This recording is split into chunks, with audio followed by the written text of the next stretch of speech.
مني. اه ومنهم طبعا على راسهم الدكتور عبد المحسن علام، وكان في طبعا حماده عطيوه. ده حماده عطيوه ده انا ماشي من هنا رايح السعوديه على اساس ان حاجه لقيت في الاهلي او الزمالك. الله. بس هو مش عارف بقى عامل زي برضه ضيع الفرص زي ما انت ضيعت الفرص. عامل زي كابتن احمد وضيع الفرص منه. انت كان حضرتك كنت انت قلت في الجزء الاول كان عندك فرصتين. انا اللي ضيعتهم. فحماده روخر فعلا كان انسان موهوب وكان لاعب موهوب جدا. يلعب في الاهلي والزمالك هو مستريح. اذا كان بالنسبه لمهاراته، واذا كان بالنسبه لمجهوده، واذا كان بالنسبه اذا كان عنده موهبه التهديف دي حلوه جدا.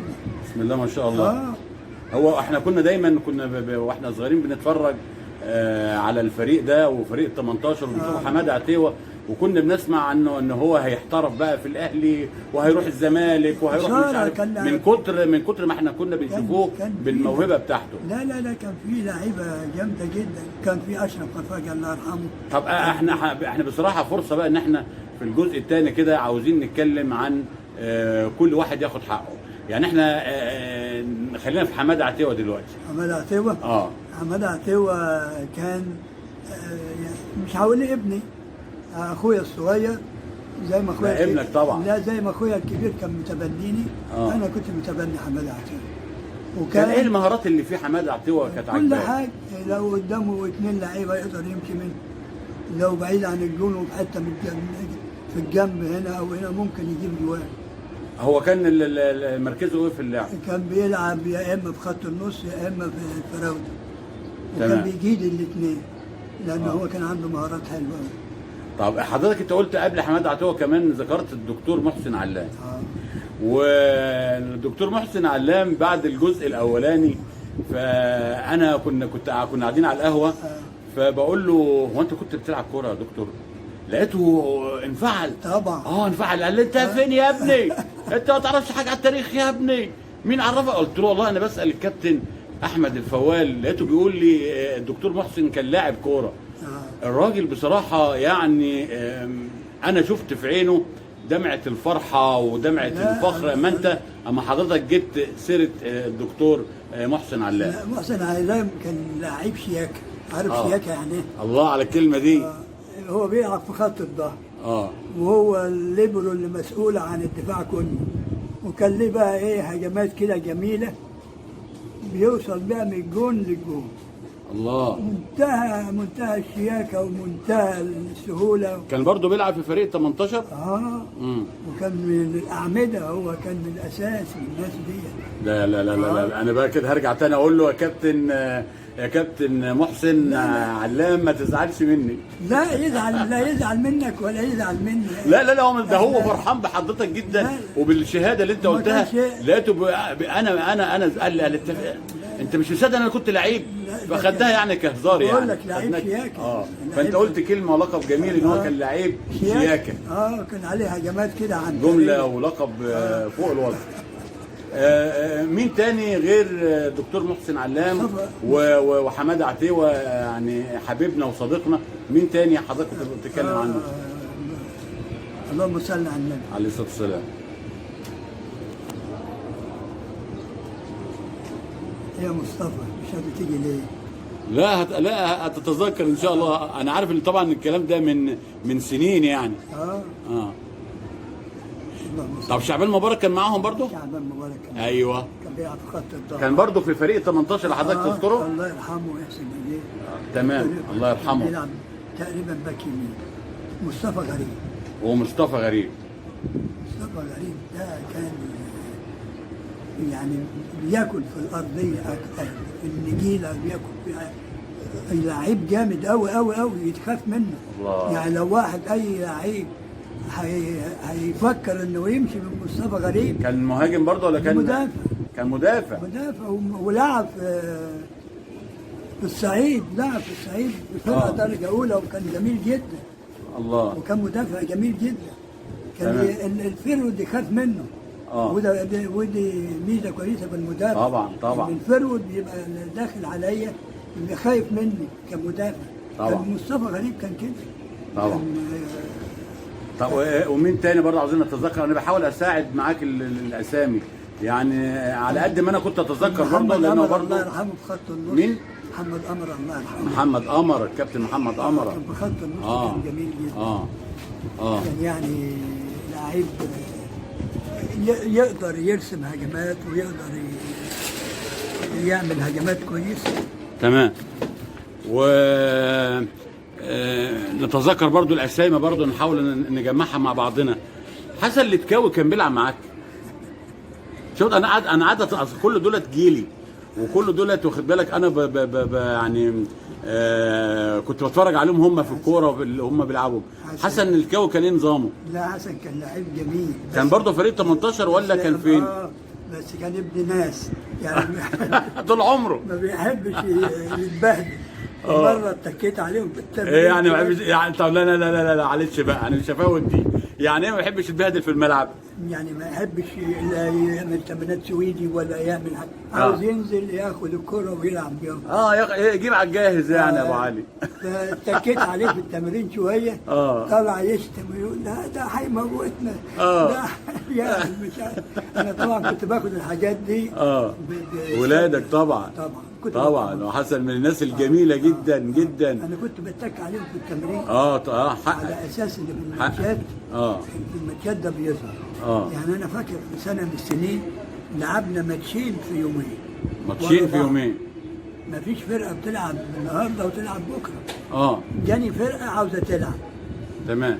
فوافقت لها على اللعب. لقيت واحد تاني جاي وبيقول لي ده في فرقه تانيه عاوزه تلعب بكره. فالاستاذ عبد السلام خاطر الله يرحمه قال لي خلاص يا احمد، فرقه تلعب مع الكبار وفرقه تلعب مع الصغيرين. طيب انا برضو بحاول اتذكر معاك، لان انا كنت متابع اول فريق بتاع جيلي ده. كان في لاعب كان اسمه، وحبيبي طبعا انا بقول لك بمثلك ان انا يعني ايه بحاول افتكره، لكن هو طبعا هو في قلبي، وهو في يعني من الناس اللي انا بعزهم جدا، وكان جاري من عزبة السبيل. تفتكر معايا؟ محمود كان اسمه يوسف. يوسف فتحي. ايوه كده. ده هو في اللقاء الاولاني كتب كلمه يا استاذ احمد، الكابتن يوسف كتب كلمه بصراحه والله العظيم يعني ابكتني وعجبتني جدا، لما قال في اول كلامه وهو بيعلق في التعليقات لقاء عالمي. يعني اللقاء اللي انا عملته مع حضرتك لقيته بيقول لقاء عالمي من استاذي ومدربي. لا يوسف فتحي. ايوه يوسف فتحي. هو كان لاعب، كان لعيب قدم ممتاز. وكان لعيب تنس طاوله ممتاز الممتاز. الله. واحنا كنا بنتفرج عليه وهو بيلعب كوره من اللعيبه الممتازين. وتعلم طبعا من تحت ايدك. لا ده انا عاوز اقول لحضرتك حاجه. انت لو جبت واحد ما عندوش استعداد انه او ما عندوش الفطره انه يبقى لعيب كوره ومهما تمرنه مش هيبقى استحاله طبعا. لا استحاله طبعا يديك. الكوره بتبقى جواهم. ايوه يعني مثلا بالنسبه لهم هم بيحبوا الكوره وعندهم استعداد يبقوا لعيب كوره. لا ده هم كانت حياتهم كوره. بينفذوا. بينفذوا تعليمات. كان بيتنفذ. انا كنت بقعد معاهم في التمرين اللي قبل الماتش، اقول لهم انا هنعمل كذا وكذا، واقعد على المدرج استمتع زي ما الناس بتستمتع. تمام. واذا كان في كلمه صغيره كده ولا حاجه هقولها. انما هم عارفين هم بيعملوا ايه. وبعدين في حاجه مهمه بيقول لحضرتك ايه، الفرقه بتلعب بروح المدرب بتاعها. صح. يعني المدرب بتاعه مش بتمول فرقه تكسب تخسر مش عارف. فمش هتفرق معاه. مش هتفرق. انما مدرب قلبه على الفرقه وبيعتبر دول عياله. وبيمرن له. انا كنت بتمرن معاهم زيهم بالظبط. طبعا. يعني كنت بعمل اللياقه البدنيه معاهم. زيهم. وكنت بتقسم نفسك في فريق منهم؟ لا. ولا كنت بس عشان ابقى ظابط كل حاجه. مظبوط. ليه؟ لان كان اللعيب مثلا اللي انا عايزه يعمل حاجه معينه وما يعملهاش بوقف التمرين. ستوب، انت ما عملتش كذا، انت كان المفروض انت هنا هتاخد الخطوه الفلانيه. تعليمات المدرب الصح. وابدا بقى من بعدها. بس ما كنتش بتمرن معاهم. انما كنت بلعب معاهم تقسيمات كده حبي. كنت بلعب معاهم. برضه عاوز ان برضه خلينا في الفريق ال 18 وقبل ما نطلع على الفريق الكبير. يعني في فتره فريق 18 برضو يعني انجازاتك معاهم كانت ايه لا هي كانت الانجازات كلها حبيه. آه. ما كانش لهم دوري. ما كانش لهم دوري للاسف الشديد. آه. لو كان لهم دوري انا فكان عندك جيل واخد بالك عملاق يعني، وهم دول اللي طلعوا تقريبا الفريق الاول جدا. اه انا سافرت السعوديه على اساس ان دول هيطلعوا الفريق الكبير وهيبقوا هم الفريق الكبير. مظبوط. فيهم ناس كملت وفيهم ناس طب ممدوح الكردي كان برضو في 18؟ ممدوح الكردي كان في 18. انا واخد ممدوح الكردي من اعدادي. بس بسم الله ما شاء الله هو بدأ في المشروع يلعب مع اخواته. مظبوط. بسم الله ما شاء الله. وكان جارنا في المشروع وكل واحد كان بيتفرج عليه. سلام الكردي كان بيلعب معايا. ايوه. وميمي كان بيلعب في المدرسه ايام ما كنت انا مدرس. تمام. وممدوح خدته من الاعدادي عنده استعداد. تمام. ليه اخواته ما كانوا عايزينه يلعب برجله الشمال. فكانوا بيربطوا له رجله اليمين ويخليه ما يلعبش بيها ويلعب مش غصب عنه. يا نهار ابيض. لما طريقه جديده دي في لا معروفه من زمان. والله. لما بقت رجله الشمال بسم الله ما شاء الله. لا كان هو اشول شطلاوي. انا قلت في الحلقه اللي فاتت قلت ان هو لا مؤاخذه يعني مع احترامي لطاهر ابو زيد كانت رجله لا تقل بل تزيد عن طاهر ابو زيد. اللي هو مين؟ ممدوح. كانت فظيعه. ما عندوش تفاهم. لا كانت فظيعه. ممدوح على ال 18 خاف منه، مش جوه ال 18 بره ال 18 خاف منه. يا سلام. اللي عارف رجله عارف هتعمل. يا سلام. برضه من الناس برضه اللي انا بحاول برضه يعني اساعد كابتننا الكبير، كان في برضه لاعب كان اسمه حاجه بلطيه. ها شوف انا على فكره كل دول حبايبي، بس انا الفريق الكبير لما مسكته كان فيه 4 بخط النص. 4 كانوا هم دول اللي بيكسبوني جميع الماتشات. كنت بلعب انا بطريقه 4-3-3.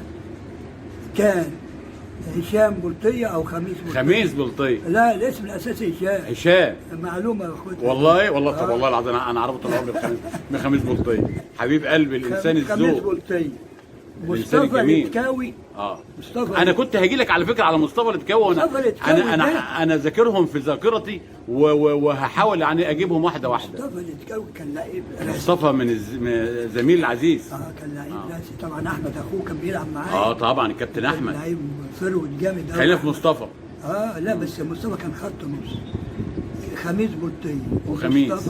خميس بلطيه كان مركزه ايه؟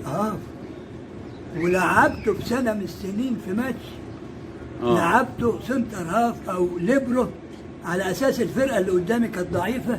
وهو كان عنده امكانيات حلوه على اساس ان مش هيبقى عليا هجمات جامده. فيطلع يكمل فرود معاه. وادى المباراه في منتهى الجمال. الله. ليبرو بيتقدم مع فراودته وبيجيب اجوان وكسبنا في الماتش ده. انا فاكر. وكان في برضه لاعب برضه جميل من زمان اسمه علي. على لساني. اللي هو مدرس الصنايع. مظبوط. وكان عامل فرش بتاع طعميه تمام. على ابو اسماعيل. ايوه بص انا الاسامي كلها عندي، بس انا بحاول يعني مع كابتننا الجميل. اول ماتش لعب فيها على ابو اسماعيل. ايوه. الناس الجميله دي كلهم زمن الجميل صحابي. اول ماتش لعب فيها على ابو اسماعيل كنا بره المحموديه. مش فاكر كنا فين، في دمياط كنا مش عارف في حته زي كده. وكنت انا جاي لسه من بره، وكنت شفت علي في التمرين كذا مره كده بسيطه. وبعدين كنت حاطه احتياطي يومين. ايوه انا فاكر. تمام. وتعادلنا هناك 1-1. جبت علي وانا بغيره قلت له يا علي انا هنزلك هتعمل كذا كذا، وانا يا ابني متاكد ان انت في يوم من الايام هتبقى من احسن لعيبه. الله. وفعلا كان من لعيب ممتاز. ومن يوميها وعلى ابو اسماعيل لعبا وخلقا. لا خلقا دي بروزها كده. ايوه الله ينور عليك. والله المجموعه كلها هم كلهم حلوين. بس على ابو اسماعيل ما تسمعلوش صوت. علي كان من نوع اللي بيخجل ومن الجميل. من القلائل اللي ما كنتش تعرف بيلعب بالشمال ولا باليمين. جميل. يعني هو داخل على الجونه وهيشوط، ما تعرفش اذا كان هيشوط بيدي ولا بيدي. اللي بتيجي على رجله بيشوط ويشوط حلو. برضه بحاول انكش الذاكره بتاعت حضرتك واقول برضه اسم لا بس فيه هقول له حاجة. بدر. هقول له على خلي بالك في اسم فيه مجدي بدر. الله كده. لا ايوه لا، كده انا يا هجيب استاذ. سيره علي ابو اسماعيل. خلينا في علي دلوقتي. كنا في كوم حماده ولا مش عارف ليه، بكورتين. كرة برجله اليمين المقص اليمين، وكرة برجله الشمال المقص الشمال، وكسبنا. الله. علي اللاعب الجميل الموهوب. لا عادي. واظن برضه هو زملكاوي. الله اعلم. لا ما تحطليش بقى حته اهلاوي وزملكاوي دي. لا اصل انا بحب. لا والله ما اقصد حاجه، اصل المدرب بتاعهم لا. زملكاوي كبير. لا وانا انا شوف، انا حضرت العصر. انا اعرف ان فتحي يوسف زملكاوي من يعني بالوراثه، لان والده والد الكابتن فتحي يوسف كان من اقرب الناس لوالدي. فتحي يوسف لغايه دلوقتي على اتصال، وكان صاحب والدي جدا والده بيا يعني. وبحماده. كنت بشوفهم الاثنين هم لغايه دلوقتي على اتصال بيا وبحماده بن فتحي. انسان خلوق، انسان جميل. طب نرجع برضو. احنا خلصنا علي ابو اسماعيل الراجل لا الذوق. انا ما قلتلكش على الاربعه بتوع خط النص. لا قول اللي عندك كله. مصطفى الاتكاوي. مصطفى الاتكاوي. وخميس بلطي. وخميس بلطي. اللهم صل على النبي عليه الصلاه والسلام. كنا بنجيب سيره مين دلوقتي؟ احنا لسه ما جيناش شمة مجدي بدر. ومجدي بدر. وكان في السيد الدخس. السيد الدخس. الاربعه دول كنت بلاعب منهم ثلاثه، وقعد واحد جنبي مني. لما الاقي حد كده مش يوم النهارده او اي حاجه ابدله انزل الثاني ما يقلش عنهم. عن الاربعه. كان دول اللي بيكسبوني الماتشات كلها. خط نص عندك حلو هتكسب الماتش. تمام. ده اهم حاجه. تمام. يعني كان لا مؤاخذه لما تجيب واحد وتقسمه نصين كده، نص لوحده ونص لوحده ما يعملش حاجه. اكيد. انما لما يبقى وسط جامد وفيه لعيبه وهدافين وكويسين، بيبقى الواحد قاعد. انا كنت ببقى قاعد مبسوط، يعني بتفرج عليهم وانا مبسوط. طبعا فرحان بيهم. نرجع بقى لمجدي بدر. مجدي بدر كان مكار. كان لاعب مكار. ايوه كده. انا عاوز انت وانت بتذكر الواحد اذكر لي لقب له. يعني مثلا انت قلت حسن الاتكاوي شياكه. ايوه حسن. يعني هي يعني لا مجدي بدر اللاعب الشيك. مجدي بدر كان مكار. رغم ما كانش جامد ولا طويل ولا عريض. كان لاعب مكار. انما ثعلب. امكانياته في الكوره حلوه جدا. ما تعرفش اذا كان حد فلان ولا علان. برافو. ما تعرفش هيمشي ولا هيستنى. الله. الله. كل ده جيلي وكل ده من اعز الناس اللي انا ولادي. ولادك طبعا وانا منهم. يعني يعني انا بفتخر بيهم ان انا في يوم من الايام كنت بمرنهم. الله. برضه في الفريده مش عارف برضه في ال 18 لان انا بحاول وارجو من حبايبي اللي انا نسيت اسمه ما يزعلش مني، لان انا والله بحاول على قد ما اقدر افتكر. كان في لاعب كان عندك، انا هقول اسمه برضه وانت تكمل، كان اسمه السعيد. وهيكون سعيد محجوب. ايوه يا حبيب قلبي. ايوه يا حبيب قلبي. للاسف الشديد اولا سعيد محجوب ده تربيه رياضيه. وكنت يعني انا اخوك كبير طبعا في التربيه الرياضيه. انما للاسف الشديد انما ما مرنت السعيد. ما لعبتش مع السعيد. ما مرنتش السعيد. بس هو كان من اللعيبه الجميله. من الولاد اليمين اللي كانوا مسمينه ريشه. فعلا هو كان ريشه فعلا. ريشه. لا كان السعيد محجوب كان ريشه. كنت بتفرج عليه. احنا كنا نقعدوا نلاقوه في اول نص الملعب في لحظه، نلاقوه في اخر الملعب. ومش هنسى برضه اشرف خفاجه كان جون كويس. اشرف خفاجه. الله. الله عليه. الله يرحمه. الله يرحمه. كان من الاجوان الكويسه. بس هو كان انت كان عندك مجموعه اجوان خطيره يا استاذ احمد. يا كابتن احمد. كان عندك اشرف خفاجه الله يرحمه. وكان عندك مين تاني؟ كان في رضا فوزي. ورضا فوزي. رضا فوزي ده الاستاذ عبد السلام خاطر الله يرحمه، وانا بمرن الاشبال لقيته بعت يا احمد. كان اولا الاستاذ عبد السلام خاطر ده كان مع اخويا الكبير اخوات طبعا. فانا كنت بعتبره اخويا الكبير، الاخ الاكبر. كان كل احترامي له وبكلمه على اساس ان انا بكلم اخويا علي ان هو الكبير. طبعا طبعا. فبعت قال انا عايز منك طلب. قال لي انا عايز رضا فوزي يلعب مع الكبار. وهو لسه في ال 18. ده كان طول عمره بسم الله ما شاء الله طويل وعريض. البنيان بسم الله ما شاء الله جامد. ويعني لما بيتفرد بيسد الجون. رضا فوز ده اللي هو كان من الفيشه؟ لا. مين اللي بقى اللي كان من الفيشه؟ عبد الفتاح السيد عبد الفتاح. مين؟ لعيب لعب هنا عبد الفتاح السيد عبد الفتاح. عبد الفتاح السيد عبد الفتاح. كان من فيشه، وكان عندي في اولى ثانوي اول ما عرفت بيه وقال لي انا عايز ابقى معاك بالفرقه هنا. وجبته، كان لعيب حلو. تمام. حلو، لعيب جميل يعني. فيرود كويس.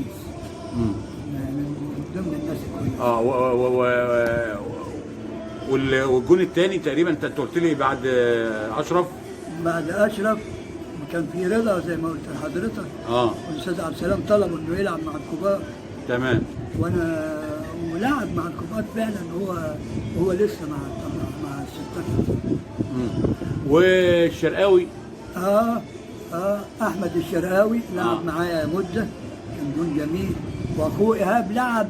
ايهاب ده كان متمكن. لعب مع الكبار لما انا جيت ايهاب ده كان عسل. مظبوط. كان جون ايهاب الشرقاوي. رزين كده. مع ان المفروض الجون ما بيبقاش رزين. اغلبيه الاجوان. طب معلش هما الاثنين اخوات، مين كان فيهم افضل؟ بالنسبه لك لو انت هتعمل تشكيل دلوقتي هتنزل ايهاب ولا احمد؟ هنزل احمد. ليه؟ احمد انا اللي كنت مؤسسه. انا كنت مؤسس احمد. ايهاب هيزعل كده؟ لا ما يزعلش ليه بقى؟ اولا ما يزعلش ليه بقى؟ انا خدت ايهاب جاهز. انت خدت ايهاب جاهز؟ انما احمد كنت احمد انت اللي عامله. ازاي يطلع؟ انت اللي اسسته. ازاي يطلع؟ ازاي امتى ما يطلعش؟ ازاي يسد الزاويه دي؟ ازاي يسد الزاويه دي؟ يعني لو انت بتعمل تشكيل دلوقتي وعاوز جون، انت قلت لي هختار احمد عن ايهاب. لو ان ايهاب فيه ميزه عن احمد انه طويل. مظبوط. انما احمد كان بيمتاز بايه؟ الجون يعني الزمالك ايام زمان كان في جون اسمه يحيى امام. ابو حماده امام الكبير. تمام. يحيى امام ده كان اقصر لعيب في الفرقه. تمام. وانت عارف ان الجون بيحتاج ان اللعيب طويل. تمام. يحيى امام كان يطلع يسد الزاويه على اي مهاجم يديله كره في ايده. مظبوط. منتهى السهوله. يعني لما اطلع سدد الزاويه اليمين والزاويه الشمال والمهاجم عاوز يشوط هيشوط في ايه؟ هيشوط في ايد الجون. اكيد. وكان يحيى امام كان كده. رغم ان هو مع ان حضرتك قلت ايهاب رزين. رزين بس الجون. واحمد مش رزين؟ لا لا انا عاوز بس اغيظه شويه. لا احمد رزين ونص. حبيبي احمد. لا انت هتزعلوا مني ولا؟ لا ده انا بنكشه. بص احمد ده حبيبي. لسه مصليين العصر. احمد ده حبيبي، انا بحاول انكشه. انت تسميه ايه لو في اللعب؟ انت قلت على حسن الاتكاوي اللاعب الشيك، وقلت على مجدي بدر اللاعب المكار. وقلت على الاستاذ علي ابو اسماعيل اللاعب المؤدب. احمد كان متمكن. جون متمكن. متمكن يعني ايه؟ يعني من الصعب ان انت تجيب فيه جوان. هو زي ما بقول لحضرتك الجون ده عباره عن انه لعيب بيسد زوايا المرمى قدام المهاجم اللي داخل عليه. مظبوط. المهاجم هيشوط في الزاويه اليمين مسدوده، هيشوط في الزاويه الشمال مسدوده، فبيشوط في اي كلام تيجي في ايد الجون يمسكها يمين او شمال. مين تاني من حراس المرمى الكبار اللي كان عندنا؟ اعظم. مين؟ جميل. لا العذر، احنا بنتكلم في الفريق 18. لا جميل كبار. لا يبقى معلش نستنوا بقى ايه، لان احنا داخلين على الكبار كمان شويه. نستنوا جميل كده، واخد بالك، مع العظماء الكبار بتاعنا، لان هنروحوا لهم دلوقتي. جميل ده 10 طبعا. طبعا. لا بس معلش نستنوا شويه وخلينا مع الايه، مع ال 18. نخلص 18، نحاول على قد ما نقدر. نشرب الشاي. لا اشرب الشاي، احنا بنتكلم طبعا. ماشي. احلى شاي لاستاذنا الفاضل يعني. ايوه قول يا استاذ. نحاول بقى ايه برضه نخليها في ال 18، بس انا بحاول على قد ما اقدر ان انا ما انساش حد، واكيد هنسى برضه. كان في جون بس انا مش هفتكر اسمه. عواد؟ لا عواد كان مع الكبار. لا يبقى نخلي عواد برضه مع الكبار. عواد ده كان يلعب دولي. طبعا. عواد طبعا كان يلعب دولي. ده كان الحارس المرمى اللي احنا كنا بنسمع اسمه بس نطمن. امال ايه؟ لا بس برضه نخليهم على الكبار. لان الكبار طبعا عندنا، خلينا مع الجيل بتاعي شويه. وده يعني هنقوله مش تحيز والله، لكن هو انا عاوز تحيز. لا أنا عايز أقول لك انا بحب حاجة. جيلي جدا، وجيل اكبر مني اللي هم لا، مدرسيني. انت بتتكلم عن الجيل اه اللي هو يعني انا اقول ايه، لان حماده عتيوه والناس دولت يعني لا انا كنت بعشقهم. كان في يا استاذ يا كابتن احمد الله يرحمه محمود زكي، الله، فاكره؟ محمود زكي. طب ممكن اجيب الزميل ممكن اجيب الجميل. اسم واحده ست عادي. محمود زكي جوز اخت محمد الصفتي. طبعا وبعدين دي طبعا كانت هو نسيب الدكتور عبد الله الصفتي. ودي كانت عندي تلميذه في المدرسه، دي حبيبه الكل طبعا، وحبيبتي بطريقه لا تتخيلها. طبعا والله يرحمه محمود. احنا بنحيي ذكرى محمود وبنذكر زوجته لان فعلا لا تستاهل كل احترام. هي انا بتكلم عليها وهي عارفه انا بالنسبه لها ايه. انت اكيد والد. انا بالنسبه لها وهي بالنسبه لنا اخت والله، واخت اخ غالي علينا الدكتور عبد الله والدكتور او الباشمهندس محمد. محمود زكي ايوه كان يلعب ناحيه الشمال. ايوه. وكان جنب منه مين؟ محمود اسمه ايه الكردي؟ ممدوح. وهو ممدوح وزكي كانوا اصحاب جدا. كانوا اصحاب. أيوة. فكانوا يحبوا ده يحب ان ده يجيب اجوان. أيوة. وده يحب ان ده يجيب اجوان. مظبوط. فكانوا بيصلحوا لبعض كور تستعجب عليه. الله. كانوا بيقسموا بيعزفوا مع بعض. كانوا بيعزفوا مع بعض كده من غير ما يبصوا، من غير ما يبقى الله. يعني الكرة جايه لمحمود تبص تلاقيها في رجل ممدوح ما تعرفش ازاي. الله. وكان انا بتكلم فعلا انا بتكلم على جيل الاحلام. اذا كان الجيل 18 او الجيل العمالقه اللي لسه هنروح له كمان شويه. لو انا لعبت بيه دوري ايام ما كانوا معايا. ايوه. كنا ناخد اي دوري لان ما كانش بتقف قصادنا اي فرقه. انا قلت لحضرتك قبل كده ان في مره من المرات كنت متفق على مباراه وجاتني مباراه تاني يوم. ايوه. فالمفروض ما اقبلهاش. تمام. فالاستاذ عبد السلام الله يرحمه قال لي يا احمد خد انت ماتش وانا هاخد ماتش. قلت له انا بستاذنك ان انا العب الماتشين. الله. قال لي العيال هيتعبوا ودول لسه قلت له مش عارفين طري ولا حاجه. شاب عنده 15 16 سنه لازم يبقى يلعب ليل ونهار. طبعا. ولعبت الماتشين. وكسبت الماتشين. الله. ماتش اسكندريه بس ما كانش دوري. كانت ماتشات كلها مباريات. كان كلها وديه. لان ما كانش لهم دوري. ما كانش لهم دوري 18 وكده. كسبت الماتشين وكسبتهم مكسب. مع ان فريق يلعب في احلى دوري. انا بقول لحضرتك انا سافرت السعوديه وانا في دماغي ان الاستاذ عبد السلام هياخد الفرقه ده يحطها مكان الكوره. الله. وهي فعلا معظمها طلعت. فيهم طلعوا وفيهم ما طلعوا وفيهم ما كملش. نتذكر حد تاني كده، مش عاوزين ننسى حد من الجيل ال 18 قبل ما نطلع للعمالقه، قبل ما نروح للعمالقه الكبار في الوقت ده، في وقت الزمن الجميل ده. نسيت اقول لك على محمد شلبي. يا حبيبي. محمد سعد شلبي. ايوه. محمد سعد شلبي ده يعني كان تحس انه ملتزم كده. وهو بيلعب وهو مش بيلعب عادي كده، تحس انه شاب ملتزم.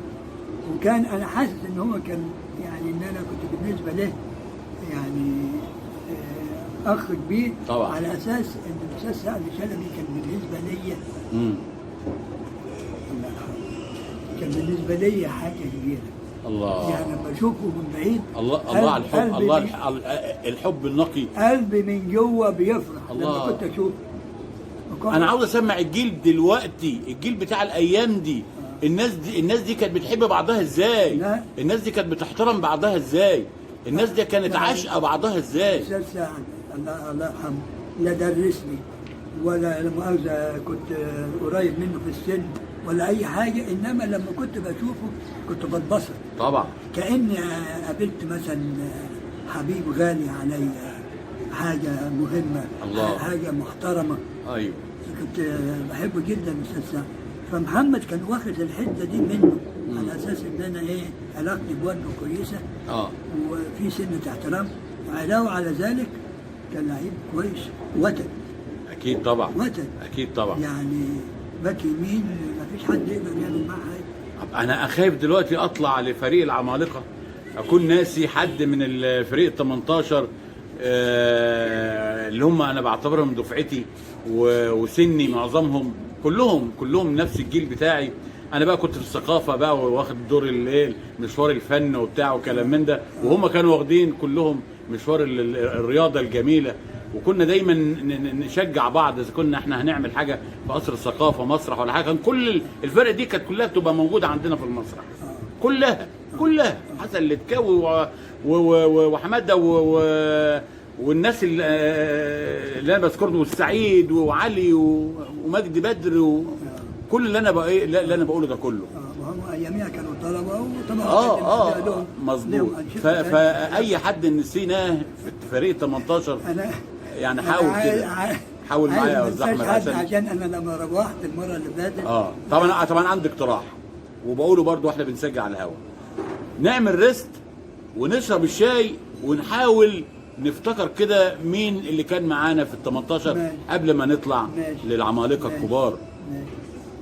دلوقتي يعني بعد ما شربنا الشاي كده وجمعنا الذاكره، فحضرتك قلت لي الكويس. حسين الكويس كان لعيب مش جامد ولا طويل ولا عريض ولا سريع ولا اي حاجه. بس كان ليبرو، يعني تتحط تحته 30 خط كده بالامتياز. الله. ما تعرفش ازاي. يعني ده الحرفنه يعني بقى، لا طويل وعريض وجامد ولا قوه ولا بتاع ولا قوه ولا انما عنده توقع الحرفيه بقى، عنده توقع لا نهائي. يعني بيبقى اللعيبه رايح في الحته الثانيه واستناه هو في حته ثانيه، تبص تلاقي جايين. ده اللي هو اسمه سعيد كويس، حسين الكويس. تمام. الله يرحمه. والركايبي هشام توفى الله يرحمه. الله يرحمه. هشام بقى كان بيحب الكوره جدا. يحبها يعني بطريقه جنونيه، وكان جامد، لعيب جامد. كان بيلعب مع زمايله في العصر، وكان بيلعب معايا في المدرسه. كان بيلعب تحت 18. انا في ماتش من الماتشات كنت بلاعب فيشه. وكان فيشه فيها عبد الفتاح السيد اللي انا كلمتك عليه ده. وفي لعيب تاني. عبد الفتاح السيد ده كان بيلعب مع الكبار؟ لا، كان بيلعب مع ال 18. تمام. عبد الفتاح السيد وكان معاه واحد زميله مش فاكر من فيشه. هما الاثنين كانوا عاملين دويتو زي رضا وشحته اللي كانوا بيقولوا عليهم ايام زمان بتوع الاسماعيلي، بحيث ان واحد فيهم يستنى في الدايره بتاعت النص والثاني يتقدم قدام، وتبص تلاقيه بمنتهى السهوله خدوا الكوره ورماها لزميله اللي قدام، او يعكسوا اللي قدام يرجع في ال 18. تمام. والثاني وزميله الثاني يطلع قدام يستنى منه الكوره لما تتلعب. وكانوا فاهمين بعض قوي جدا. فكانوا بيلعبوني في هنا في المحموديه. فانا كنت اعرفهم لان كنت عارف عبد الفتاح وعارف الثاني. فقلت لهشام اللي بيلعب في خط النص، خليك يا هشام في دايره السنتر. اي واحد من الاثنين ده يجي لك تمسكه. ما تشغلش بالك بالثاني خالص. ايوه. وبالطريقه ديت قدرت ان انا اقطع الميه والنور عن الفريق بالنسبه للكور اللي كانت بتروح لهم قدام. من ان انا مسكت اللعيب بتاع اللي بيجي خط النص ويمسك كوره ويبتدى يلعبها. الله. بواسطه هشام الركايبي، اخو منير الركايبي. الله يرحمه. منير بقى كان بيلعب مع الكبار؟ منير من صغره كان لعيب محظوظ. لا يعني هو في الوقت ده كان لعب مع الكبار. عن طريق منير بقى يعني يعذرونا ال 18 لو نسينا حد، نطلع بقى للعمالقه. لو نسينا حد نقولهم مع الكبار. لو افتكرنا حد من 18 هنذكره. منير كان نطلع بقى احنا كده طلعنا على الفريق الكبير. فريق الاحلام. منير كان حظه حلو في انه كان في مدرسه دمنهور الزراعيه.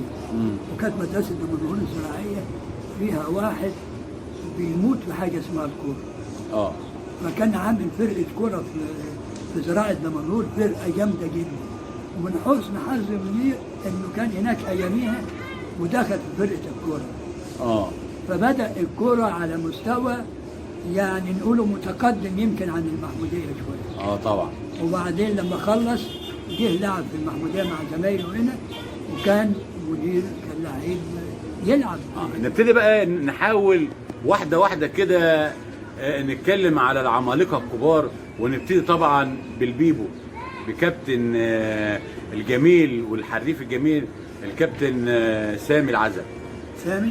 ايوه سامي ده كان يخوف اي لعيب داخل. انا طول عمري كنت بشوف بيبو بصراحه. لا سامي كنت بشوف الخطيب. سامي لو معاه كوره وداخل على لعيب كده يخوف. بسم الله ما شاء الله، طول بعرض بجنب، افتكر عاليه، سريع، شمال يمين، ما بيهموش. افتكر اول ما كان الكابتن سامي العزب تجي له كوره واحنا قاعدين في المدرجات، واحنا قاعدين بقى الجمهور وبتاع، نلاقي نفسنا بنهيج على طول. طبعا بنحس ان في حاجه هتحصل، يا باصه حلوه هو هيعملها، يا هيجيب جون. في لعيبه كده تحب تشوفها معاها الكوره. مظبوط. سامي كان هجام، يعني ايه مظبوط. يعني الباك لسه لما يجي او الليبرو لسه لما يجي يعدل الكوره يكون سامي دخل خد الكوره وصل للجون وجاب جول. مظبوط. ما انا بقول لحضرتك كنا اول ما نشوفهم في الكوره بنفرح على طول، وما كانش بيهمل. ما كانش طول الماتش بيهمل. لو لقبته في كوره تقول عليه ايه؟ اللاعب الايه؟ الشرس. يعني الكابتن سامي العزب على طيبة قلبه وعلى خلقه الجميل. لا لكن كان شرس. لا معلش، هتزعلني منه. لا معلش، انا بقول كان شرس فين؟ كان شرس في الملعب. اسال سامي قول له احمد فؤاد بالنسبه لك ايه؟ لا هو لا، ما انا ما قصدتش هو حاجه. بالنسبه ليا طبعا لا، ده هو طبعا هو يفرح باللقب ده على فكره. هو بالنسبه ليا على فكره ده هو هيفرح باللقب ده لما تقول كان شرس في الملعب. هو بالنسبه ليا اخ حبيب جدا جدا، حبيب الكل، حبيب الكل. وقرايبه من الجميل والجماعه دول طبعا. حسني وربنا يجازيه خير على الخير اللي بيعمله، وانا يعني ما بقولش حاجه، بس بصراحه انا بدعي ربنا يجازيه الخير على الخدمات. عارف ربنا، لان هو انسان خدوم على فكره جدا. سامي العزب الكابتن سامي العزب، عشان ده هو بالنسبه لي الاستاذ، وبالنسبه لي انا شخصيا الاخ الكبير. فانا دايما اقول عليه الاستاذ سامي العزب الكابتن بيبو. لا سامي ده زي ما بيقولوا قماشه ثانيه، نوعيه ثانيه من الزمن الجميل فعلا. لا بقول لحضرتك كان شرس، يعني رايح يعني هياخد الكوره هيعمل بيها، هيعمل حاجه اللي هو عايزه. طيب برضه زي الموجودين برضه مع الكابتن سامي، زي مين برضه نفتكر؟ انا مش عاوز انسى جميل العزب. الله، جميل العزب كان جول، زي ما حكيت على ابو حماد امام انه كان قصير. جميل العزب ده كان عشان الناس المشاهدين. جميل عبد الفتاح العزب بالنسبه لسامي العزب ايه؟ يعتبر ولاد عم. تمام. ولاد عم. جميل ده لو انه كان قصير. انما مركزه ايه في جول. الجول. جول لعب في دمنهور مده. تمام. ده كان لو انه مش طويل ولا انما كان القفزات بتاعته كانت جميله عاليه. تمام. وكان برضه من النوع اللي هو يقدر يطلع في الوقت المظبوط ويرجع في الوقت. طب نحاول كده عشان ما فيش حد يفلت مننا. بالنسبه للعمالقه نتكلم من اول حارس المرمى وبعد كده المراكز، وانت ماشي لحد حارس المرمى هنا بقى على قد ما نقدروا طبعا. حراس المرمى هنا مين؟ كان في ايام زمان حارس مرمى مش يلعب دولي، يلعب عالمي. ايوه يلعب عالمي، يعني احترف بره. بقول لك كان الحارس ده كان اسمه العربي، وكان لا مؤاخذة يعني عامل في المشروع. مظبوط. عامل في المشروع. ايوه وكان جون المحموديه. العربي ده كان بقول لحضرتك عالمي مش دولي، عالمي. انا كنت وانا صغير بقعد اتفرج عليه. كان جون ما فيش لا قبل منه ولا بعد منه. ما شاء الله. لا كان جون عالمي العربي. العربي. لعب هنا كذا سنه لغايه ما دخلنا برضه حراس المرمى. ما هو جميل، انا بقول احنا قلنا جميل العزب وقلنا العربي اللي هو العالمي. رضا مين؟ فوزي. ايوه نتكلم على رضا فوزي. وبعدين كان في كمان مش عارف اسمه الاساسي ايه، بس كان بيقولوا الدبشه. كان في الدبشه. ايوه الله يرحمه تقريبا. تقريبا الله يرحمه. كان الدبشه وكان في الفكهاني المعروف. هو ده. ايوه وكان كمان وقفته في الجون مثيره للجدل. دايما خلاص يبقى يعني انا كنت بنشوفه كده من شرس شويه في اللي هو واقف في الجون، يعني دايما حواراته ياما. الشرس ده هو الولد اسمه ايه؟ الولد ابن دي عواد احنا عواد ده كان حكايه. عواد ده من الاجوان بتاعت المحموديه. عواد ده مره كان معايا حكايه في كوم حماد. وبعدين لقيت بيصير الجمهور والجمهور بيشتم فيه قبل الماتش. فرحت قلت له يا عواد انا بطبيعتي طول عمري ما احبش اي اشكالات، لا في كوره ولا في الشغل ولا مع علاقاتي باي حد. فدايما يعني ايه احب اللعيب الهادي ده اللي يركز. وبعدين رحت جايب اولا عواد يعني علاقتي بيه جميله جدا، رغم ايه ان هو راجل يعني في مجال وانا في مجال.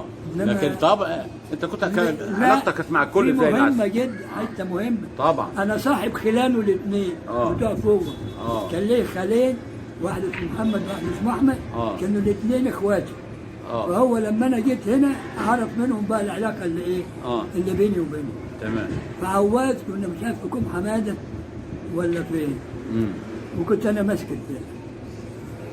وبعدين قبل الماتش لقيته ايه عمال يسخن وبتاع ويصير الجمهور. فانا كنا اول مره ايه امسك فريق المحموديه واطلع بيه بره.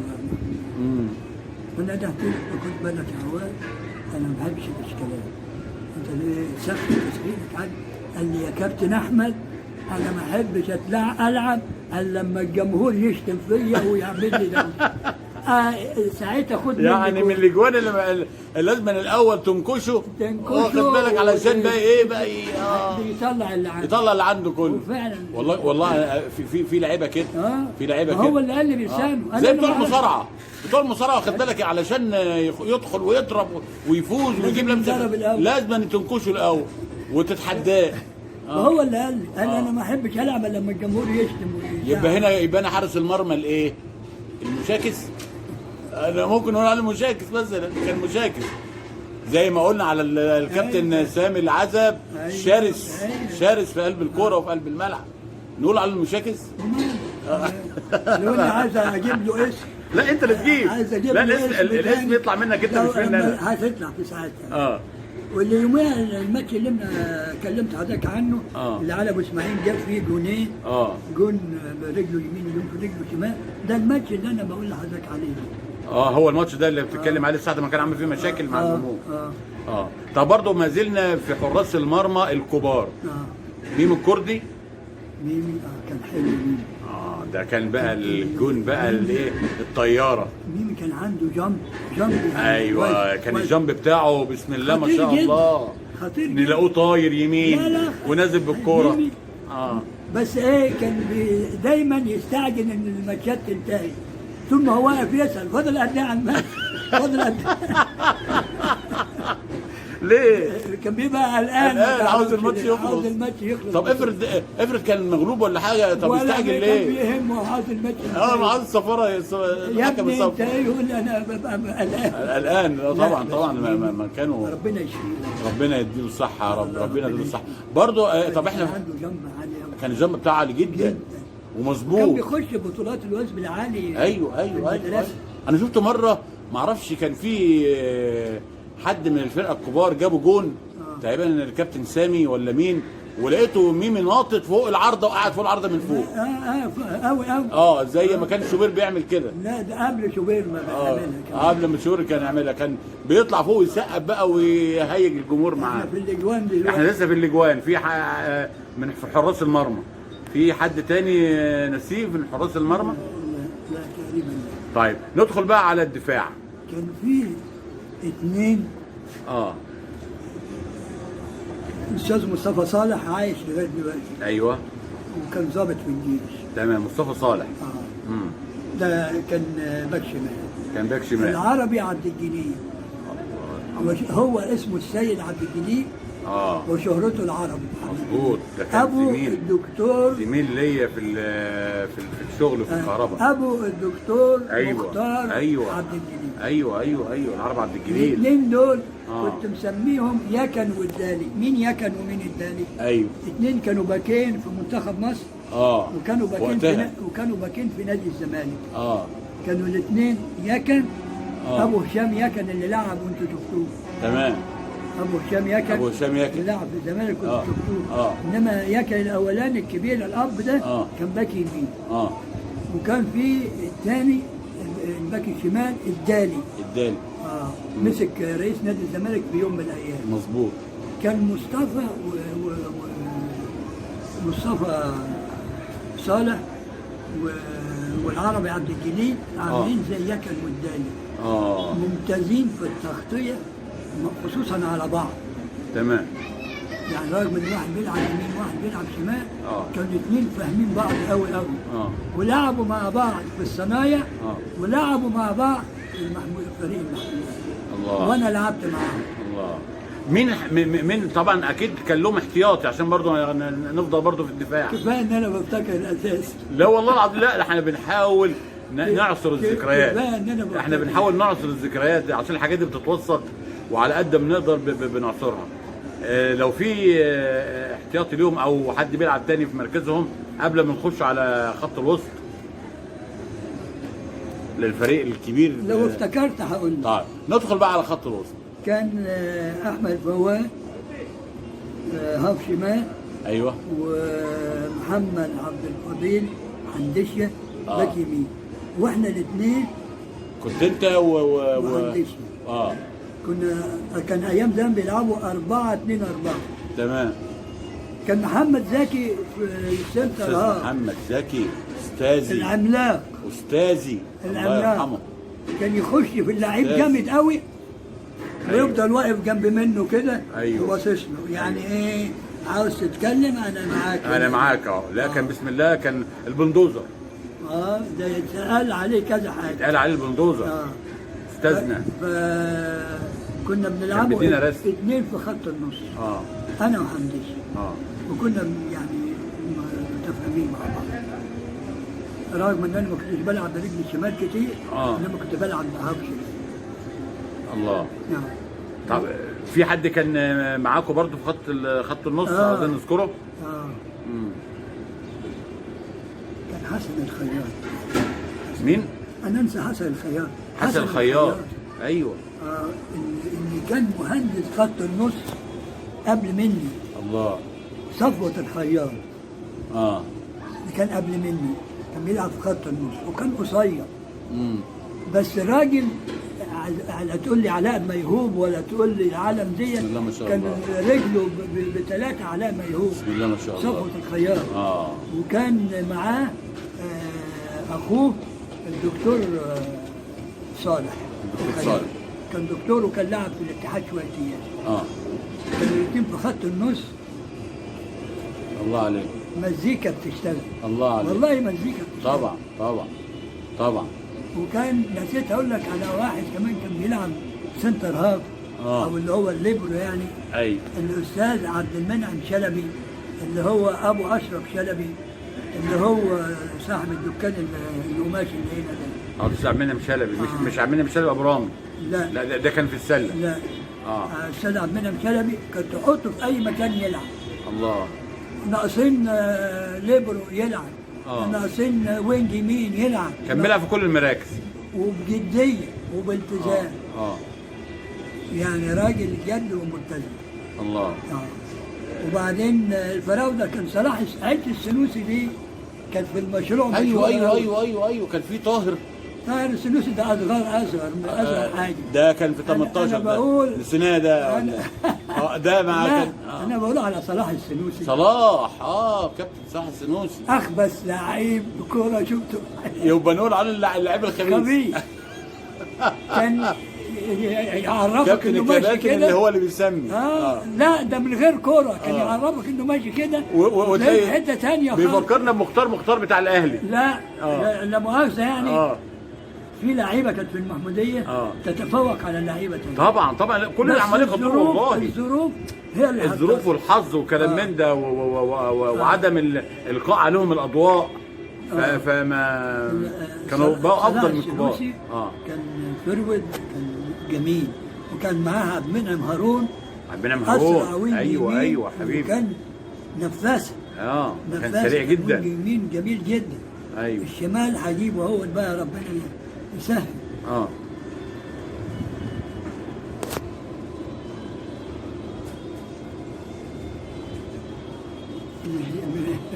لا نحاول كده نعصر ذكريات الزمن الجميل. احنا لعبنا ماتش في رشيد. ايوه. الماتش ده لو اتصور يبقى هي كان دايما رشيد ده بالنسبه لنا زي مصر والجزائر ومصر وتونس او مصر والمغرب. ما تعرفش. وما اعرفش كان ايه الحكايه بيننا وبين رشيد دي. الماتش ده لو متسجل يتعامل في العجائب. والله خساره من الحظ الوحش ان كل التاريخ ده ما كانش بيتسجل. تعرف يتسجل ازاي في غرائب وعجائب؟ كان ايه بقى احداث الماتش ده وايه وكان شتاء من قبل الماتش ما يبدا، شتاء معقوله سيول وانتوا بتلعبوا من قبل ما يبدا اللعب. كنتوا بتلعبوا في وقت الشتاء بقى والسيول شغال. ما انا بقول لحضرتك قبل. أيوه. ظروف الماتش كانت شتاء متواصل من الصبح. امطار بقى وكده نعم. امطار غزيره بقى وشتاء والملعب ما كانش نجيله وبتاع. وكان فيه ما كانش نجيله؟ لا. طب شوف رمله كده. رمله. يعني بتشرب الميه برضه يعني؟ ولا بتشرب ولا بتعمل، كان عامله بحور. يا نهار ابيض. لا ممكن تلعبوا ازاي؟ فالمهم الفرقه الثانيه تتحايل على الحكم ان هي تلغي الماتش. واحنا نتحايلوا على الحكم ان ما يلغيش الماتش. حضرتك تسالني ليه؟ ليه؟ كنا قبل كده اتمرنا هنا 3-4 تمرينات وحظنا ان الدنيا شتت علينا. فخدتم على الوضع ده. خدنا على ايه؟ اللعب في الشتاء. فالمهم الحكم بدا الماتش. والحمد لله. يعني كاننا بنلعبه على كده بتلعب على نجيله. احسن نجيله.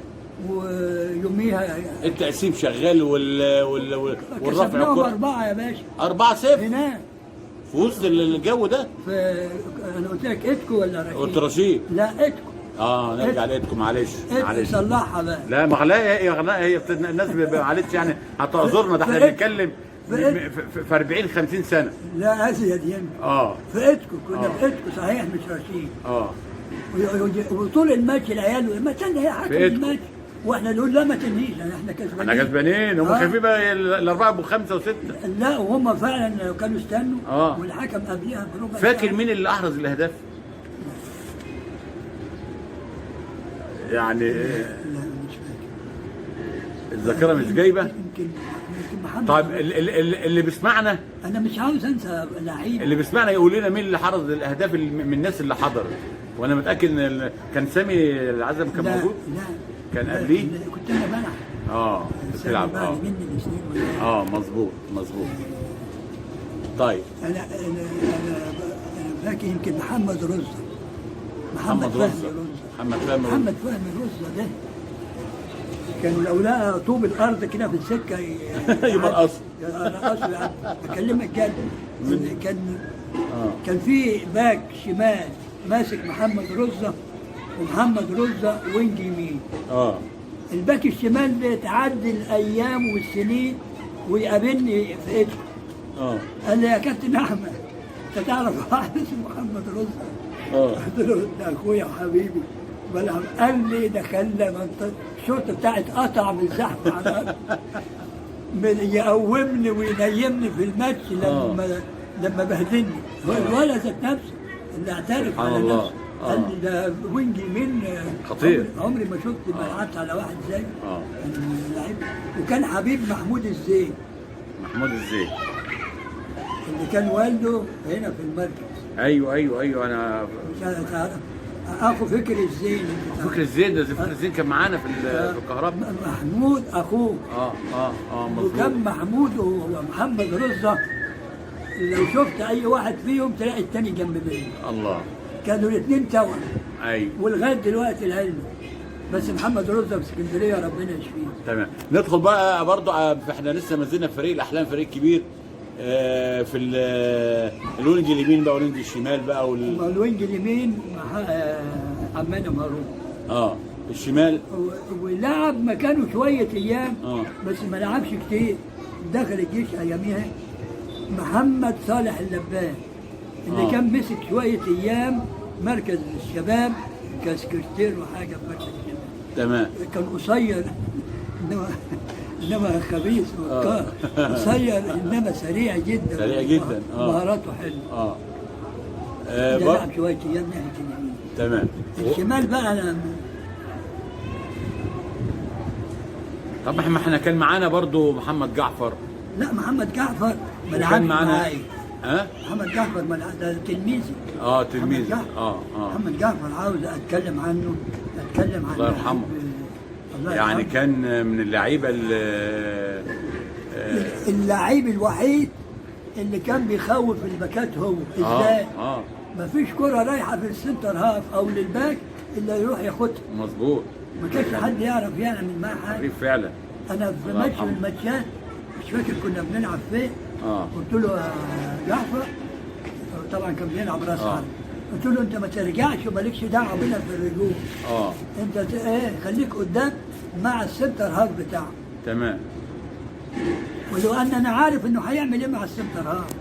ان كل كره تتلعب عاليه للسنتر هاف هياخدها منه. الله. وفعلا وكسبنا يوميا 2-1. مش فاكر كان فين حته.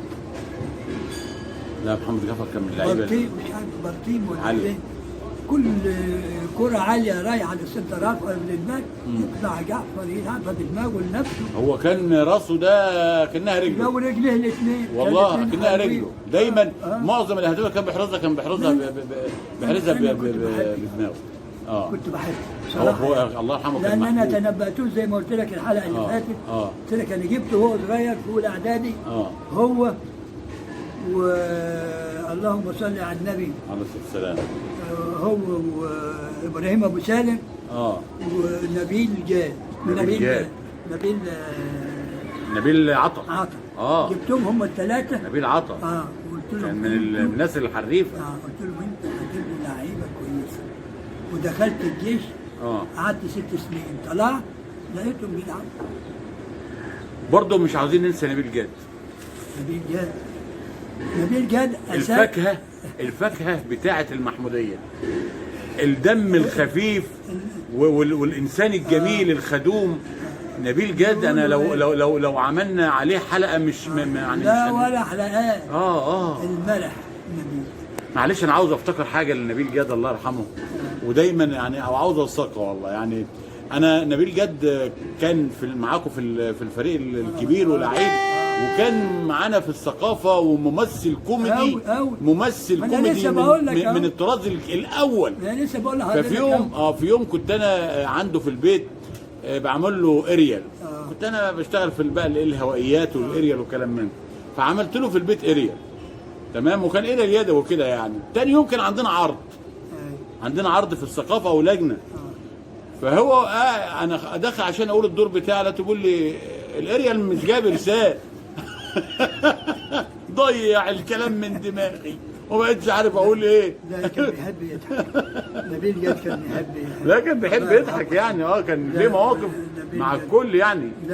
ولو عايزين نتكلم عنه نقول لحسن الاتكاوي بس نبيل جاد. وهو هيقول حسن كل وكان له اخ اسمه منتصر. طبعا. الله يرحمه مات في السعوديه. طبعا. كان بيلعب كرة برضه. ايوه. بس توفى وهو صغير. ايوه. برضه من العمالقه بتوعنا اللي كانوا موجودين أمرة. محمد محمد سعد أمرة. محمد أمرة. طبعا. ده ابني. طبعا. ده ابني. محمد أمرة كان من الهفات اللي يخليك تجيب جول. يا هو يجيب الجول. جول. يطلع ويعمل دايما، كان له لعبه مشهوره ان يعمل الوان تو مع اللاعب اللي جنب منه. الله. يعني يديله وياخد. يا اما يديله وياخد منه، يا اما ياخد منه ويروح عاطيله من ورا الايه، من ورا السنتر هافار.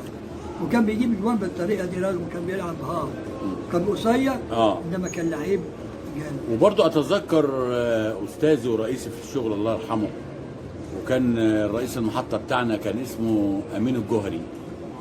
امين الجوهري بس مشى وهو صغير. مشى وهو صغير، بس انا يعني كان اللعيبه. لا امين الجوهري كان لعيب حلو. لعيب حلو يعني، كان من اللعيبه الموهوبه يعني الكبيره قوي، وكان فرود جميل. مظبوط، فرود جميل. انا يعني شفته بيلعب كتير. بس احنا بنحاول نفتكر الرموز الكبيره. بس مشى من المحموديه. اي ما انا بقول لك، مشى من المحموديه وراح دمنهور، وراح كوم حماده اشتغل في الكهرباء هناك. وكان هو رئيسي في المحطه في دمنهور الجديده. برضه احنا ما زلنا برضه في الفريق الكبير، فريق الاحلام. نحاول نتذكر كده يعني، نشرب حاجه لا كفايه شرب كده. لا نشرب حاجه، نشرب حاجه ونتذكر. طيب فاصل. انا معاك لغايه لا فاصل ونواصل. ماشي.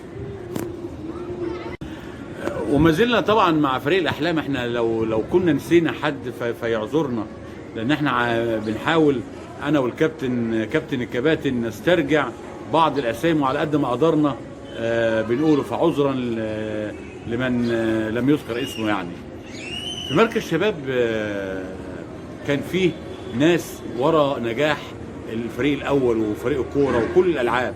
يعني كان في العاب زي العاب السله، يعني ممكن تكلمنا عنها. انا عاوز اقول لحضرتك حاجه. ورا كل ده هو المرحوم عبد السلام خالد. طبعا. ليه بقى؟ طبعا. ليه بقى؟ ما كانش في ايام زمان امكانيات ماديه. ده كان امكانيات ماديه بسيطه. يعني كان بيعمل الحاجات دي كلها مع كل الانشطه دي ما كانش امكانيات ماديه. بميزانيه. لا مؤاخذه يعني من جيبكم تقريبا. ما تجيبش دلوقتي لا مؤاخذه في الكلام، ما تجيبش حاجه. ما تجيبش لبس كوره. لا ما تجيبش. لا ما تجيبش لبس كوره. ومع ذلك تلاقيه منظم لكره القدم، منظم للسله، منظم للطايره، منظم لكره اليد. كان عامل لها بتاع للكشاف. برضه كانت في منظومه برضه كانت بتساعد اصل هو الاساس. هو بيختار المناسب. الاستاذ عادل بيلعب ملاكمه وراجل ممتاز في الملاكمه. انا تعالى استاذ عادل انت هتمرن معايا ببلاش. الاستاذ عادل طبعا راجل زي كده بيقول له تعالى. انت بيجي ويمسك فريق ملاكمه. الله. مش هقول على نفسي لان هو قال لي تعالى على اساس ال 18 وبتاع. غيري بقى انا عاوز اعرف كان اسمه الاستاذ احمد ايه، كان بتاع ملاكمه، كان في المصنع هو. ايوه. كان بيدرب ملاكمه، وبعد منه جه ربنا يديله الصحه، لسه مقابلني دلوقتي. تمام. استاذ عطيه علي عطيه. طبعا. كان بيمرن ملاكمه. ايوه. وكان في حمدان كان في السيد حمدان. يعني الاخلاق كلها. لا يعني انت شايف قمه اخلاق ماشيه على الارض. طبعا. قمه اخلاق ماشيه على الارض. انا كنت ساعات اخش اهرج معاه واقول له يا استاذ سيد حط لي الحديد بتاعك ده كله على البار وهاته لما اشيله. وانت اصلا جسمك ما يشيلش حاجه. يقول لك وسع للاستاذ احمد خليه يجرب. لا كان اخلاق. وابنه لا ابنه كانك شايفه هو حبيبي حبيبي محمد حمدان، مخرج كبير دلوقتي والله، مخرج في الثقافه وانسان يعني على خلق. انا لما بشوفه وفنان. لما بشوفه بقول له تعالى يا سيدي الفن كله. بقول له يا سيدي تعالى يا سيدي حمدان. مش حماده حمدان. تعالى يا سيدي. كان اخلاق عاليه جدا. تسع بهذه الدكس. الراجل حته القماشه البيضاء. حته قماشه بيضاء. الله. والله حته قماشه بيضاء. علمني ازاي ايدي تبقى نظيفه وانا ماسك المدرسه وبسافر بفرقه، وازاي بصرف عليها، وازاي اجي اكتب بالمليم. الله.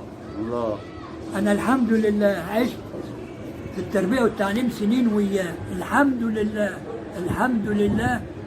لله ما دخل لا بيتي ولا جيبي مليم حرام. يا استاذ احمد، هنا اقول لك يا استاذ احمد، يعني مش هقول لك يا كابتن احمد، يا استاذ احمد حضرتك ونعم التربيه والجيل بتاعكم اللي علمونا احنا معنى ايه الاحترام، ومعنى ايه انك تراعي ربنا في كل اعمالك. المثل الاعلى بقى الاستاذ عبد العزيز الدخس، سلامه الدخس. الله. مثل الاعلى في كل حاجه. الله. حتى جابني وانا خريج عالي ولسه جاي من فوق، يا دوب اشتغلت سنتين، وهو كان صلاة النبي بسم الله ما شاء الله. شغال في المحموديه الاعداديه الثانويه كذا سنه، بقى كاني انا تلميذ وهو استاذ. ما قلتش بقى ده انا راجل خريج كليه التربيه الرياضيه وبتاع. يعلمني ازاي اشتغل في المدرسه.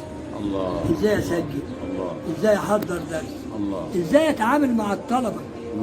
ازاي اتعامل مع الطلبه. وكان الادب. شفت بقى لما يكون في قدوه بيطلع ايه؟ بيطلع ايه؟ احنا بقى يعني انا بطالب دلوقتي لازم نخلق قدوه للشباب. انا بقول لبنته نيفين ابوك سايب كان جوهره. الله. عبد العزيز الدخس، الله. سلامه الدخس. يا نيفين كان جوهره. الله اكبر. والله. الله اكبر. الله اكبر. طيب وبرضه مش عاوزين ننسى برضه الاداريين بقى في المركز الشباب زي الكابتن محمد اللبان. كابتن محمد اللبان جه متاخر ايام الاستاذ حسن الفوال. الكابتن حسن الفوال ده اخو حضرتك. اللي كان رئيس اللي مسك النادي مجلس اداره بعد الاستاذ عبد السلام بعد فاضل. العملاق. وكان نائب رئيس مجلس المدينه في المجلس. مظبوط. استاذ محمد اللبان. استاذ محمد اللبان. واللهم صل على النبي. كان مين تاني في الاداريين؟ انا بفتكر لحضرتك. بس الاستاذ محمد اللبان كان انشطهم. لا محمد اللبان كان ماسك الكوره. كان ماسك سكرتير وماسك الاداري بتاع فريق الكوره. فكان له نشاط. احنا رحنا تحت اشرافه مسابقات كتير في الثقافه ورحنا تحت اشرافه الانسان الخلوق الجميل الكابتن الجميل الكابتن اللبان. كان يعرف يجيب حته اللحمه من حنك السمك. ايوه. في سنه من السنين. سنه ما مسكت الكوره هنا. قلت له يا محمد يا لبان، ده انا ما اعرفش اجيب عبد الفتاح السيد ده اللي انا كلمت حضرتك عنه بتاع فيش. ما اعرفش اجيبه على الفرقه هنا هينفعنا. قال لي ده بيلعب ده منهوم. قلت له خلاص بقى حظ كده، انا بحب الولد ده وانا اللي مربيه. قال لي هجيبه لك. الله. قال لي هجيبه لك. تجيبه ازاي؟ بتقول له مسجل. راح جابه يا استاذنا عادل ما تعرفش ازاي. الله.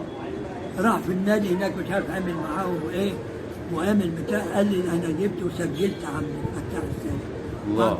كان نشيط وكان بيعشق مركز الشباب. وعبد الفتاح السيد اشترك معانا في فرقه المحموديه. وكان هو برضه من اسباب نجاح مركز الشباب في الوقت ده في كل انشطته. ايوه. اصل لما يبقى عندك اداري كويس طبعا بينجح وكان حتى برضه العمال اللي كانت موجوده زي عم علي نجم. عم علي نجم ده هقول لحضرتك حاجه. ده تاريخ مركز الشباب. ده هو التاريخ ده بقى. ده انا اقول اصل بيني وبينه حاجات لو اقول لحضرتك عليها ما تصدقهاش. كان علي نجم يحضر الفطار وما يفطرش الا لما يطلع على السور ونادي يا استاذ احمد يا استاذ احمد يلا نفطره. وانا مدرس في المدرسه جنبي. اقول له طب مثلا انا عندي حصه فاضيه وهجيبه. انط من على السور واروح له الاقيه محضر الفطار ونقعد نفطر انا وعلي. الله. وكانت علاقتي بيه كانه اخويا وكانه حبيبي. طبعا. طيب احنا خدنا ذكرياتك في مركز الشباب، فانا عاوز نرجع بقى للاستاذ الجميل كابتن الكباتن الاستاذ احمد الفوال، ويكلمني بقى عن اصدقائه وعن الصحبه الحلوه بتاعته. ليا هنا ناس مش اصحاب، هم مش اصحاب. اخواتك. الله على الصحبه. نور عيني. زي ما اقول انا جيت اذكرهم. انا اول ما جيت من فوق ما كنتش اعرف حد هنا في المحموديه خالص. كنت باجي من الجزيره لفوق وعلى طول ما كانش ليا اصدقاء هنا ابدا. دخلت اولى ثانوي ولقيت فيها محمد هاشم رمضان اه اللي مسك مدير الاداره التعليميه شويه ايام. تمام. علي خير الله، الدكتور علي خير الله، الدكتور علي خير الله طبعا. الله يديله الصحه، هو وزوجته سعيد الذكر. الله. محمد لبيب الله يرحمه لسه متوفي من يومين ثلاثه. الله طبعا. محمد لبيب طبعا. بديه. الله. كل دولت اصدقاء حضرتك. اصدقاء. اه حصل بيني وبينهم اول ما جيت اه اندماج. اسماعيل الدخس وشهرته ربيع. آه. ابو محمد اسماعيل اللي فاتح حاجه هنا مش عارف ايه، مش عارف سوبر ماركت ولا ايه؟ مش فاكر فتح ايه. اه اللي والده ربيع الدخس او ايوه او اسماعيل الدخس. انا حبيت الناس دي كاني مولود وعايش في وسط اهاليهم. الله. في كمان واحد كان يروح مرح سعيد احمد خلفه، كان مناظر مدرسه ابتدائي، وكان والده سعيد خلفه جزار. عم السعيد خلفه كان جزار في السوق. تمام. قصاد صالح بتوع السمك بتوع زمان. ايوه. ومين كمان؟ وتشاء الظروف ان انا لما اطلع اعاره اطلع انا ومحمد هاشم وسعيد الذكر وانا نطلع احنا الثلاثه السعوديه مع بعض. سبحان الله. يعني حتى في السفر القدر جمعكم برضه مع بعض. كانوا هم الاثنين قاعدين في بلد وانا قاعد في بلد ثانيه لوحدي.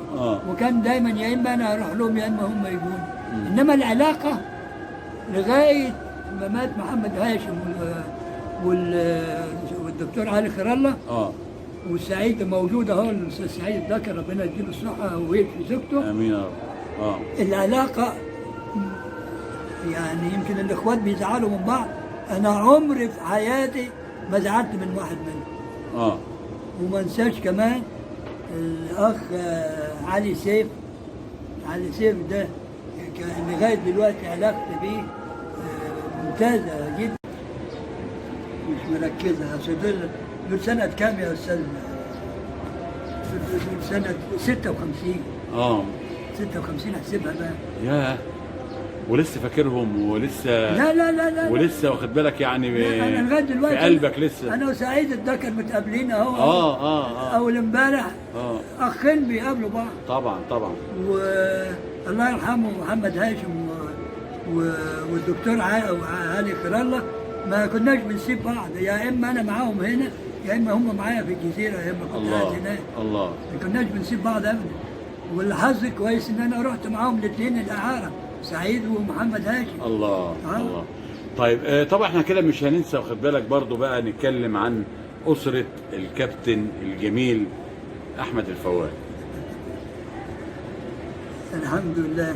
اسرتك الجميله اللي دايما شاربه من الحاج احمد الفوال كل ما هو جميل وراقي وادب ورقي. والله انا على قد ما اقدر عيشت اسرتي بالحلال. الحمد لله. الحمد لله. عشان كده ربنا مبارك فيهم. وبعدين انا يعني دايما بطبيعتي من صغري كانت والدتي الله يرحمها. والدتي كان لها فضل عليا جامد قوي يعني. طبعا. وعشان كده انا لما طلعت السعوديه اول حاجه يوم ما استلمت الشغل في المدرسه السعوديه لقيت مدير المدرسه يا دوب عملت الاجراءات بتاعت استلام الشغل لقيت مدير المدرسه بيقول لي انت مش عايز تحج. مش عاوز تحج؟ انا اول كلمه عمري ما كلمته. الله. لسه رايح. كان عندك كام سنه ساعتها؟ انا كنت سنه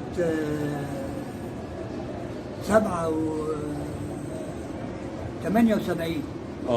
77 78. يعني تقريبا كان عندك يعني انا مواليد 40 حاجه و30 سنه.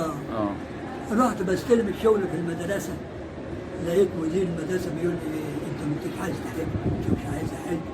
مين في الدنيا مش عايز يحج؟ قال لي امنيته.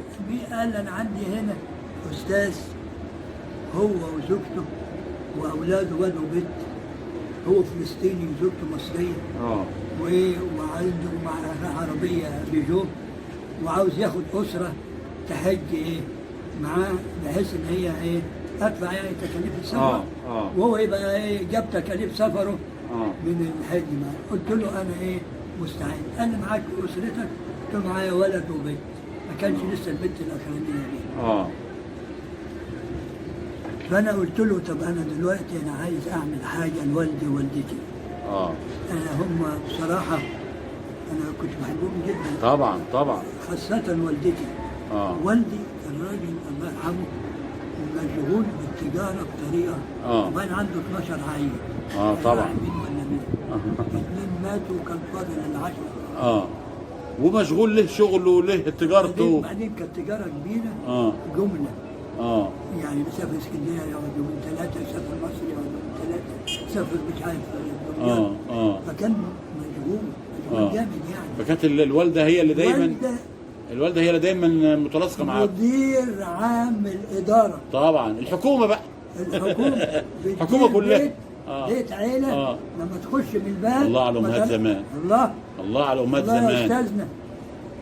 تعليمهم الجامعي ما كانش موجود، لكن تعليمهم الدنيوي لا كانت بتقرا وتكتب. لا ما اقصدش يعني ما كانتش زي خريجه جامعه الامريكيه وجامعه اللي مش عارف ايه. ده هي كانت تدرس للجامعة. هي بقى كانت جامعه. هي كانت تدرس لبتوع الجامعه. هي نفسها كانت جامعه في تربيتها وفي نشأتها احنا كان البيت بتاعنا بقوه مؤاخذه يعني لو دخلت من الباب ما تعرفش تطلع من الباب الثاني. بيت عيله كبيره. والعيله كبيره.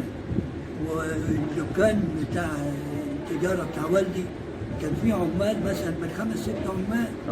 كان لا مؤاخذه فيه شغالين في البيت 5 6 شغالين، يعني ادي 10 و12 يعني ادي كام؟ يعني احسبهم كام؟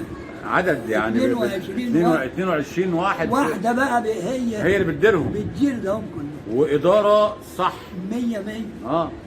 فانا كنت دايما بحبها وبعزها، فانا نفسي اعمل لها حاجه هي ووالدي.